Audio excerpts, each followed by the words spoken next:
कबीर मानस जन्म दुलंभ है, होए न बारह बार। अर्थ, कबीर यह मानव शरीर प्राप्त करना कितना कठिन है, यह यूं ही बार बार नहीं मिल जाता। 84 लाख योनियां भुगतने के बाद, कितने हजारों लाखों वर्ष बीतने के बाद यह दुर्लभ मानुष देही प्राप्त होती है। ज्यों बन फल पाके पोई गिरे, बौर न लागे डार। अर्थ, यह पेड़ पर पके फल की तरह है। जब यह जमीन पर गिरता है तो इसे शाखा से दोबारा जोड़ा नहीं जा सकता। तो हमें इस अत्यंत दुर्लभ देही को उस प्रभु परमात्मा की बंदगी में, उसकी याद में, उसके सिमरन में, उसकी सेवा में बिताना चाहिए। फरीदा चार गवाया हंड के, चार गवाया सम। लेखा रब मंगेसिया, तू आहों के वे कम। मनुष्य ने 4 पहर यहाँ वहाँ घूमकर काम धंधों में 4 पहर तो यूं गवा दिए, और 4 गवाया सम, और रात्रि के 4 पहर सोकर गुजार दिए। तो फरीद जी कहते हैं, लेखा रब मंगेसिया, तू आहों के रे कम।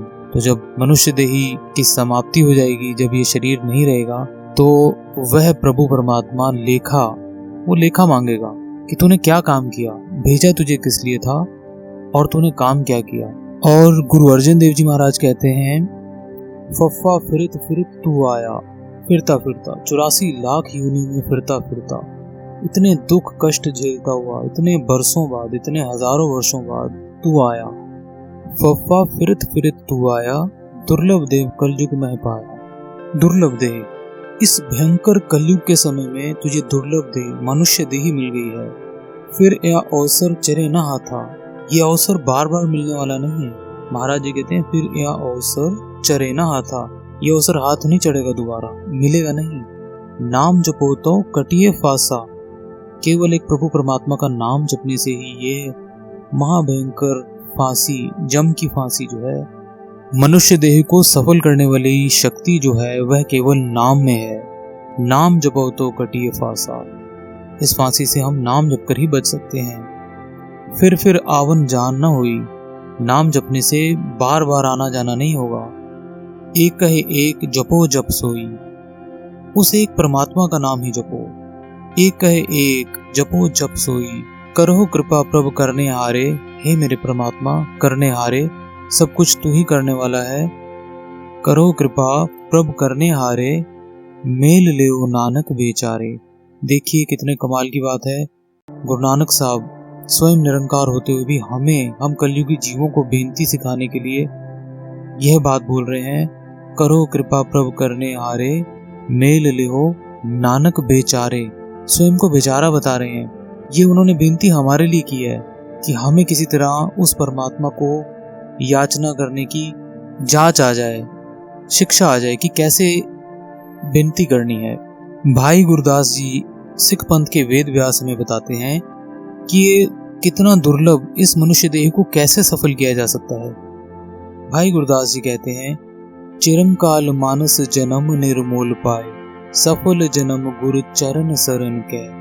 लोचन अमूल गुरु दर्श अमूल देखे, श्रवण अमूल गुरु बचन तरन के। नासिका अमूल चरनार बिंद बासना के, रसना अमूल गुरु मंत्र सिमरन के। हसन अमूल गुरु देव सेव के सफल, चरण अमूल पर दक्षिणा करन के।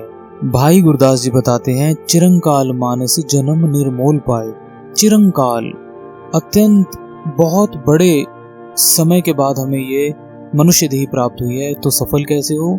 सफल जन्म गुरु चरण शरण के, परंतु केवल गुरु चरण शरण में रहकर ही ये देही सफल हो सकती है। लोचन अमूल गुरु दर्श अमूल देखे, ये लोचन, ये आंखें कैसे सफल हो सकती हैं? गुरु नानक का पवित्र दर्शन देखकर ही ये आंखें पवित्र हो सकती हैं, सफल हो सकती हैं। और आगे बताते हैं, श्रवण अमूल गुरु बचन तरन के। श्रवण, ये हमारे कान, ये गुरु के अमूल वचन सुनकर ही सफल हो सकते हैं। नासिका अमूल चरनार बिंद बासना के, हमारी नासिका, हमारा ये नाक जो है, हमारी नासिका जो है, वह चरनार बिंद वासना के, गुरु नानक साहब के, गुरु के चरणों की वासना लेकर ही सफल हो सकता है।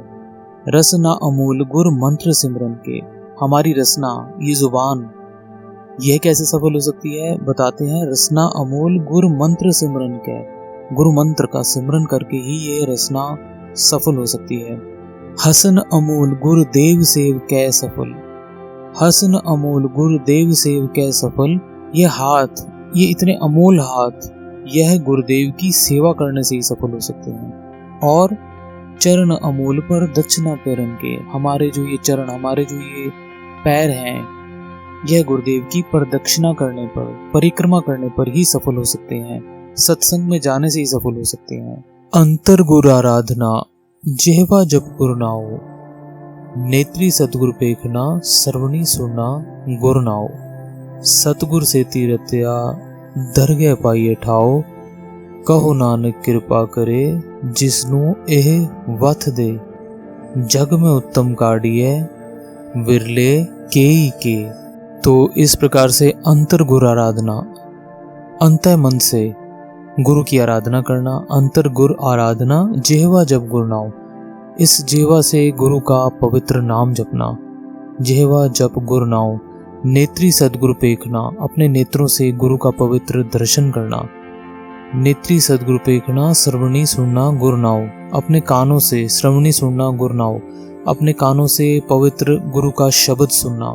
श्रवणी सुनना गुरु नाओ। सतगुरु से तीरत्या दरगह पाइए ठाओ। जो सतगुरु में इस प्रकार से रत जाता है, रच जाता है, उसे दरगाह में स्थान मिल जाता है, हमेशा के लिए दरगाह में स्थान मिल जाता है। और इस देही से, इस 84 लाख योनियों से मुक्ति मिल जाती है। पर गुरु साहब कहते हैं, जग में उत्तम काढ़िए विरले केई के। इस जग में, इस संसार में उत्तम काढ़िए, गुरु नानक साहब जिस पर कृपा करते हैं, उन उत्तम जनों को, उन श्रेष्ठ जनों को कृपा करके वो यह वस्तु दे देता है। जग में उत्तम काढ़िए विरले केई के। विरले संसार में ऐसे, पता सबको है कि ये दुर्लभ मानुष देह है, इसको सफल करना है, परंतु करता कोई कोई है। तो साथ संगत जी, हमें गुरु नानक साहब जैसे गुरु मिले हैं, उन्होंने रास्ता भी बता दिया है। तो हमें उनके शब्द सुनने के बाद, उनका हुक्म सुनने के बाद यह सोची आ जानी चाहिए कि हम इस मनुष्य देह को जल्दी से जल्दी गुरु नानक साहब की कृपा से उनके शब्द श्रवण करके, उनकी शिक्षा लेकर जल्दी से जल्दी इस मनुष्य देही को सफल कर सके। धन गुरु नानक। वाहे गुरु जी का खालसा, वाहे गुरु जी की फतेह।